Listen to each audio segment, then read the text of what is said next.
Welcome to the FloTrack podcast live from TRE, the running event in Austin, Texas. I'm Ryan Fenton, alongside my co-host Ashley Tishins. Ashley, I feel like we were just talking about NCAA cross country. Now we're on the trade show floor at the running event. How you doing?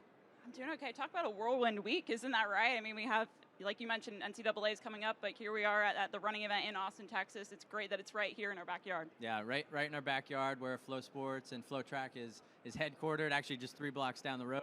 And we're really excited to be partnered with the running event this year, really for the first time. We've been attendees and at the running event for a number of years, but here producing the TRE live show that's airing on FloTrack this week. Our FloTrack podcast from the trade show floor, and then obviously Cross Champs, which debuts live tomorrow. We'll have the press conference this afternoon, so a lot going on for the first time, really, that we're partnered with the running event. So how have you enjoyed it so far? You've been talking to brands, doing some things out there? It's been great. I mean, I've almost lost count of how many brands I've talked to already, and just seeing so many different cool innovations in running and seeing how they mean so much to the running community, right? Like, it's such a community, and seeing how these brands are part of that, I think that's the coolest part as well. Yeah. I mean, track and field and running was one of the original sports that we were founded on. So it's been a community that we've loved and have been involved with for coming up on almost 2 decades now. And with that, we want to start our show with our first guest of the week, and that guest will be our CEO and founder, Mark Floreani. There he is. Mark, how you doing? Hey, good to be here. It's awesome to be here. Yeah. Long walk. Yeah, long-time listener, first-time, caller, so. Yeah, that's right, that's right. I don't think I've ever been on the FloTrack podcast. This is only like my 5th time. Okay, yeah, so I'm actually really annoyed. I mean, so how long you guys been doing it? This is almost 700 episodes. Oh, so yeah, we're almost there. We're at 690-something. Yeah. Wow. Wow, thanks. Yeah. We'll have to get you on an episode next. I think they lost your number. Yeah, I'm just downstairs. But, Mark, we're talking about the running event, this big industry event. It's been hosted in Austin for so many years that we've been in existence. Mm-hmm. So you've been here before. I'm just curious, your take it. You started a company here in Austin that was centered around running. Yep. You got this event here in your backyard that's centered around the industry of running. What's that like for you to kind of see the running event, how it's evolved, and where we're at today? Yeah, it's great. I mean, obviously, Austin, Texas is the home of Flo, and I ran here at the University of Texas, so I love Austin, Texas. I've put in a lot of miles here, and it's really cool to have the industry here and see all the group runs, see them run Town Lake, and run this beautiful city. So I love showing off Austin, Texas. And there's a history of brands kind of building that backbone for FloSports in those early days, having that support from those. How has that helped, FloSports grow as well? Yeah, I mean, when you think about the community of running, you think about, event directors, you think about the runners, the fans, the high caliber athletes, but the brands are an essential part to the community. And when you think about how this sport's going to grow, is we got to make sure that the brands are healthy and they are investing in running and investing in athletes and hopefully getting a return on investment in those athletes. And just seeing the amount of investment in technology from so many different brands is really exciting. They're investing a lot of money, they're innovating, and if you were thinking about 5 to 10 years ago, there were brands, not putting so much into the sport. And so obviously COVID pushed a running boom, but it's just awesome seeing the investment into the technology.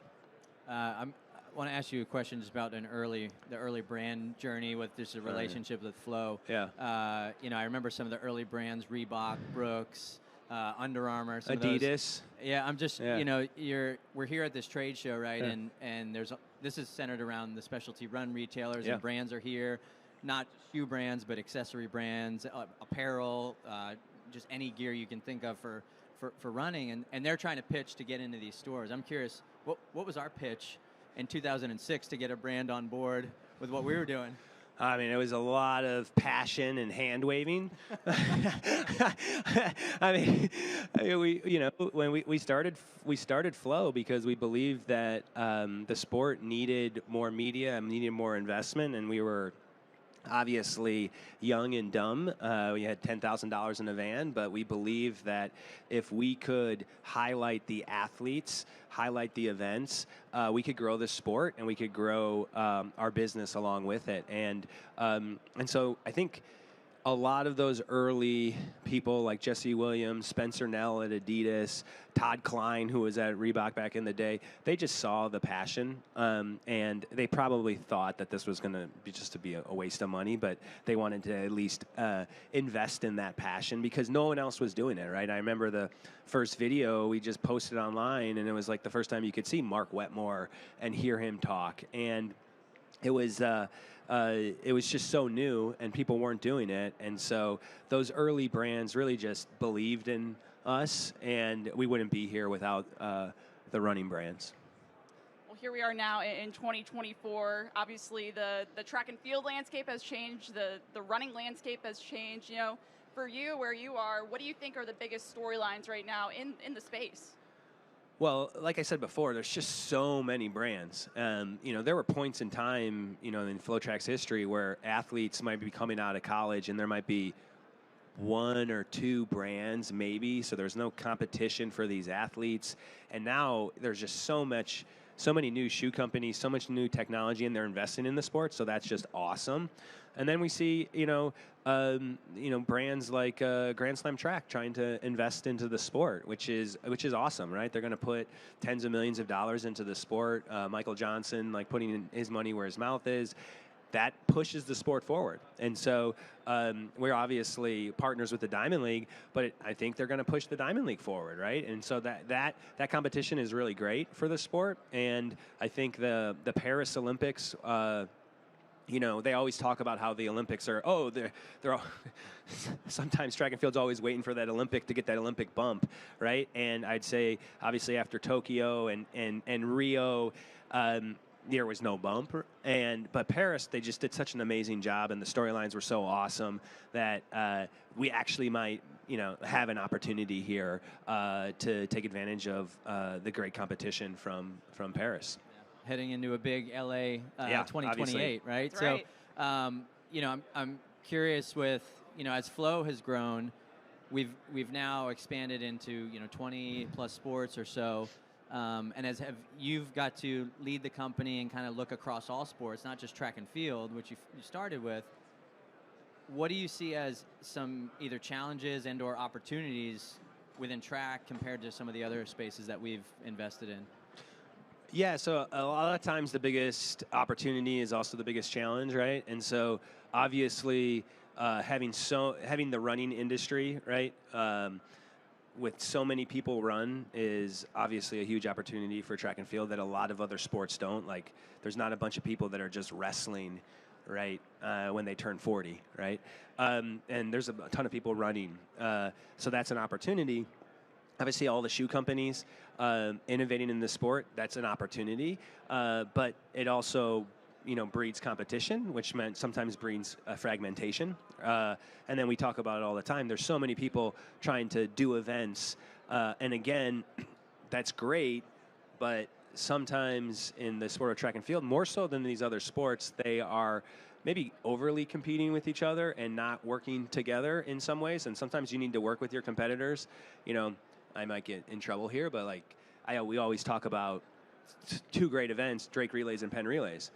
It's on the same weekend, right? And it's like we're splitting an audience. And it's like, I wish they would get along, and then one year Drake would be the first week, and then next week could be Penn Relays. That's just an example, and I don't know the inner workings there, but there are examples where we're trying to do too many things on a weekend, and the competition's great, but maybe they work a little bit together for the betterment of the sport.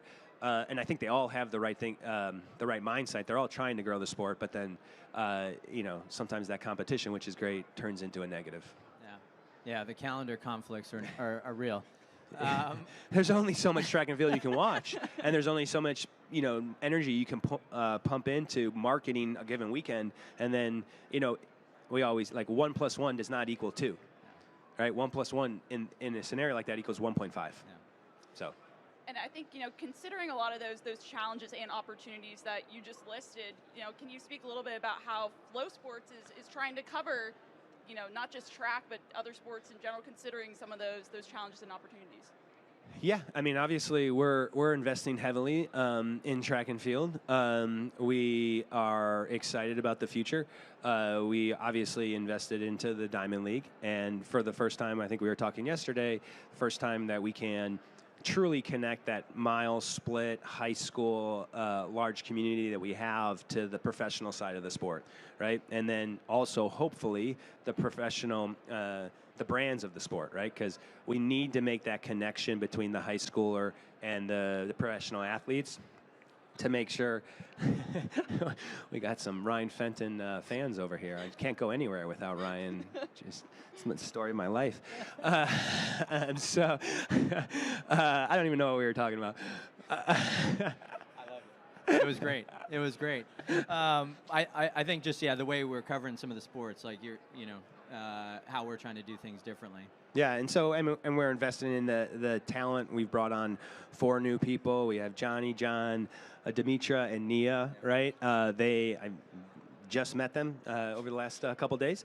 Joining Ashley, Dan, and Brian. So that's just 7 full-time people on the high end track and field. Not to mention the 20-something people on mile split and the production people. So I think we have more people invested in track and field, thinking about track and field on a daily basis than probably every other organization outside some of the NGBs.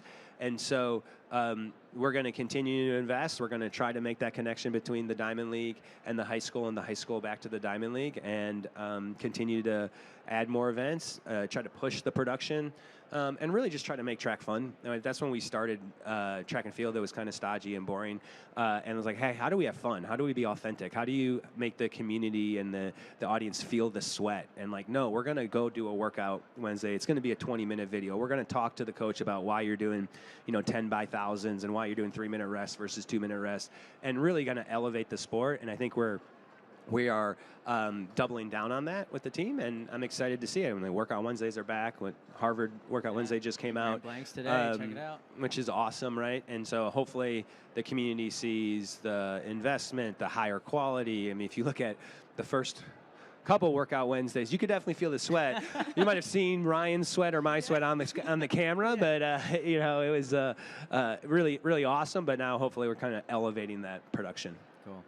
Well, Mark, we know you're going to bop around, probably grab some free samples, so we're going to let you get back to it and meet and greet with some familiar faces. But thank you for joining us. Obviously, thank you for the continued investment in what we do in track and field. We love it. Do you have to say that? Did I pay you? No, it's actually not in the notes. I'm just going off the cuff here. You don't need to say thank you. I would say thank you to the fans, right? Like, and how, in the community, and we are going to continue to invest, and we appreciate the support. So, thank you. Thank you. Thank Appreciate you. it. Mark Floreani, CEO and founder of FloSports, Texas alum, UT steeplechaser. We've had a lot of fun over the years, starting back when I did in 2008, covering the sport. But he's not our only guest today, Ashley. That's right. We got another one. One more, right? Another one. We do have one more today, and we're going to welcome Alexi Pappas onto the show. Man. Hi, I'm so nerdy that I think I've known you guys since I was like 14 or something. I was like, man, the coolest thing about today is I get to tell my dad I was on FloTrack. Yeah. Because my dad really cares, which is amazing. I know. It's so great to have you. I'm so grateful to be here. I think the energy that you guys capture over the years is like you get to peek inside school dances because like the moments right after a race, right, which is how I first interacted with y'all, are the ones where we are the most unfiltered and the most like almost like a Bambi, like you're like unaware, like wobbly legged and feeling everything.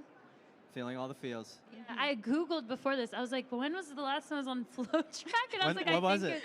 Well, the things that keep coming up, because they always, I think it shows you, like, when I qualified for the Olympics, but also, like, all these moments at Oregon and before that even, right? Yeah. So it's it's an archive of growing up. Yeah, it is. Yeah. And whether you want it or not, That's right. it's there. Whether you want it or not, it's there. Yeah. I mean, it's living there forever. You can go back in the archives for that sort of stuff. Well, that I appreciate because I don't think everybody captures those moments. Like, we don't do it for ourselves. You know, no one's like, how did I feel after today? I felt this, you know what I mean?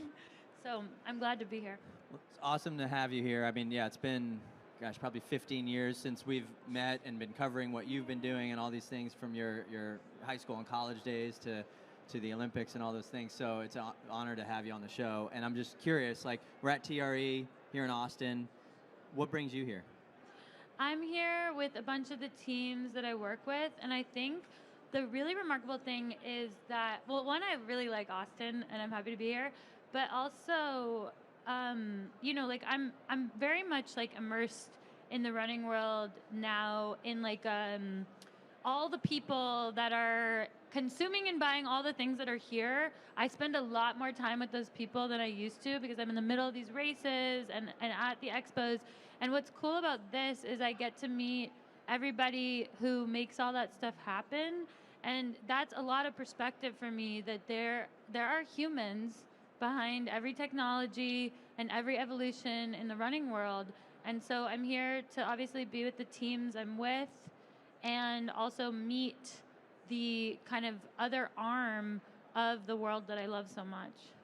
You talk about being here and just seeing, you know, events like this. It helps the community grow, you know, like helps the running community grow. You know, for you, how valuable do you think that is for not just yourself, for just everyone else that's here, the brands, the brand reps, but even just like people that are walking the floor? Well, again, I think it's the human element of it, right? It's that if there's, like, okay, last night I went to dinner with all the team at Features, and it's like all those people in all the states that are representing that brand and doing distribution and all that, they're not in the same room as each other until this type of event. And so I think it makes teams feel more unified. And then to be looking at actual people, because, like, look, all the marketing is so digital now, right, that to see people in person and connect is really positive because it shows that the sport is a human sport, and we can exchange ideas. I'm seeing people that used to be on my Olympic team that are now, like, doing all sorts of things. So I think it's about humans here. Of course, there's all these products, but it's the humans interacting about the products, you know? Yeah. You were talking about the people that you're involved with now today and the folks that are kind of running these events and consuming these products and all these things that are on the floor this weekend. But just like, I'm going to run down through just some highlights of what I know of you, right? So, All-American at Dartmouth and Oregon, you're national team champ while you're at Oregon. We'll talk a little bit about that because it's cross-country week. NCAA is on Saturday. My God. Wait, where's NCAA's this year? Madison. Oh, I never got to do the Madison one. Yeah. So Really? we'll talk. Never? Well, I only went to nationals one time as a cross-country runner. Don't forget, I was the worst on the Dartmouth team and the worst in the whole league my freshman year. So Yeah, you can do anything. Alexi went from never going to the meet to finishing 8th, if I'm not Yeah. mistaken. So pretty big jump. And I visited Dartmouth the other week, and I told the girls that, and they were like, "What?" And I was like, "Yeah, I was like the worst on the team here. Like, I was like a mascot at like the Ivy Champs." It's really important because I think people only see your peaks and they don't understand the journey. So Well, yeah. and that's what I want to highlight, kind of your journey, right? So there's this elite athlete part of your life that then led to the Olympics. You've been now an author, a director, a producer, a writer. You're a podcaster. I've seen you on podcasts. Like, you're with celebrities now. You're with some movie stars. You've produced some things with some great names. Just how is that? Like, how has that trajectory been for you? Like, where did that path kind of shape from the elite side of what you were doing as an athlete to what you're doing now, focused on today? Well, I mean, look, I think running is not, first of all, running is not a random sport. It's a sport that allows you to meet a lot of people. So, like, some of the people that I'm talking to on my podcast, Mentor Buffet, are people I met running or they had an interest in running. But I think for me, I've always been interested in like, is the question like why, or like what Well, exactly? I think what's interesting is you've kind of gone in so many different areas. Like, Yeah. some people are focused on like, hey, I do this kind of content and I focus in this way. Okay, I get and what you're saying. for you, you've branched out in so many different ways, and you've done things even to, like, when I look at your kind of portfolio of work, it's like you touch on mental health, you touch on human rights, you touch on comedy, you touch on, there's not like you've kind of embraced so many different things, and I'm just curious of like how you've expanded to that. Well, I think really, like, if you see yourself as a person, like, I see myself as Alexi. Like, even when people are like, you're a director, you're da-da-da, like, I feel uncomfortable with these titles because I don't feel that I pursued those crafts to be a director. I feel that I wanted to direct that movie. And so I think, every one of these facets is a playground. And I felt expanded trying to move into those playgrounds, but be myself in them as much as possible, right? Like, it's really hard to be your true self in any context because you have to feel fundamentally safe to do that. But I had curiosity about different playgrounds and have tried them. And some I'm like, wow, I really love who I can be and who I am. I love contributing. I love being part of teams. Team is a really big value of mine. So I think all of these things I've been drawn to because of my hope to grow and curiosity and my values. And so I don't want to be, I think I wanted to be an Olympian, and I think that wanting to be something like that can be, you learn when you get there that you actually just wanted to feel something. And so now I think moving into these other arenas, I just want to feel something, and sometimes it starts with curiosity, and then it goes into a craft, and then becoming a discipline, and then maybe a job, or maybe it's not a job, right? So I guess it's important to just say that I'm just curious, and I want to give myself the chance to play as myself in these different places. And then I think I'm curious about, with your curiosity and delving into all these different areas, like, what do you think you've learned the most about yourself in that process? That's a great question. Let me think, because it's a Didn't mean to stump you there. Learn the most about myself. Okay, I think I've learned that you never fully lose your innocence, because you think that you learn, and then and then and I think what I'm learning is that I'm always going to learn things that I can't believe I didn't know before, and then I almost feel silly. I'm like, how could I not have known that? And I think what I've learned is that is my human experience. And so maybe what I've learned about myself is that I enjoy, once I've accepted that I'm never going to be there as a human. Does this make sense? Okay, in my head it makes sense. I realize that my human experience is about, as long as I'm not hurting anybody, I'm here to explore and learn, and I will keep having those moments of learning, and to accept that I wasn't supposed to know it before. So maybe what I learned is that I don't know everything, and that I'm here to explore, and then be kind enough to myself to be okay that I'm going to keep learning and growing. And that I'm a verb, and I'm not a noun. I love the way you describe things, put it into words, just break it down to the human level. So I love listening to the way you talk about things in perspective. I know you have a lot on your plate here, but I cannot let you go without asking about NCAA Cross. 2012 national champs at Oregon. For those that don't remember, you were coached by Coogan, who's now at New Balance, Maurice Powell, who's now at Washington. Oregon women are running pretty well right now. Just huge jump at the rankings, Ashley, right? That's right. Any thoughts or messages to the folks running Madison this weekend on what they should be focused on? 100%. I think, so cross is obviously all about everybody having integrity with their own performance, keeping in mind that there's a bigger, there are people, your teammates are out there, unless you're there as an individual, in which case you still can't worry about what anyone else is doing, right? And I think that the most beautiful thing to accept when you're going into a big race is to trust enough that you can be your true self out there. And trust means like you have a race plan, and those are important, right? Like I remember mine was like I start back and I slowly pick people off, and I did that. But I also decided to suspend disbelief and believe that there was something mysterious that I was capable of that I couldn't know through the race plan alone. So if people can go in with a balance of I am prepared and I know exactly what I hope to do, and then I have this whole mysterious reservoir inside of me that I assume will take care of the rest, that's like the perfect balance. And then to remember that it's a game. Like I remember being like, oh, I'm like in a video game, like I'm in a game and I'm playing a game. And that made me have like the extra oomph when people started to feel sorry for themselves. I was like, no, I'm in a game. I'm going to play a game. And then we won, and it was so cool. I hope people really enjoy it because it's so special. I'll never, ever, ever forget in Kentucky us winning and the race. I remember moments in the race. I remember the Florida State coach being like, are you going to let Alexi Pappas beat you? And I was like, well, she just said the wrong thing in front of me.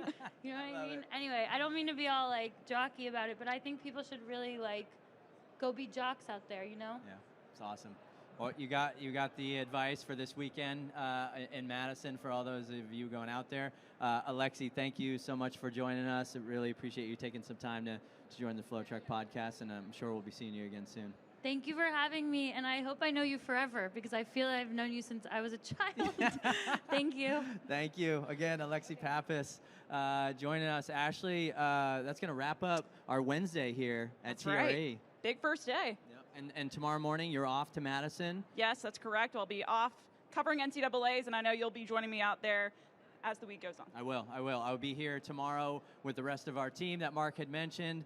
Later today, we'll be back on around 3 o'clock with the Cross Champs press conference. So come check that out with some of the professional athletes that'll be debuting their cross seasons tomorrow here in Austin, Texas. And until then, we'll be back soon with TRE Live. Thanks for tuning in, and FloTrack Podcast. We'll see you tomorrow.